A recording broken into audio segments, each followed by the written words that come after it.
Today I'm going to show you how to make some dots on this. I'm going to start with the smallest one.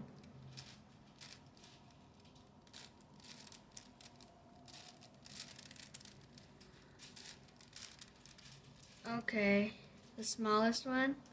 Now I'm going to make the bigger one. I'll first get rid of this.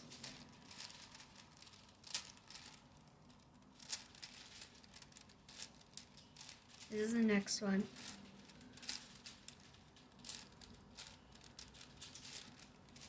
It's bigger than the first dot. Okay, now I'm going to make the biggest one.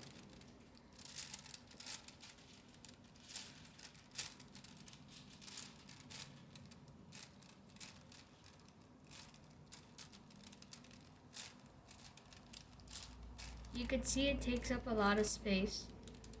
Okay, now I'm going to combine them.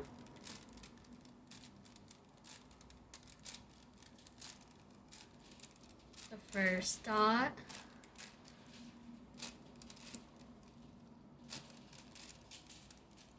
The other dot, the middle one.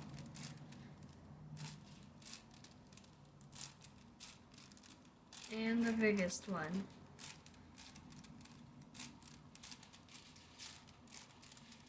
See? Biggest one, medium, small.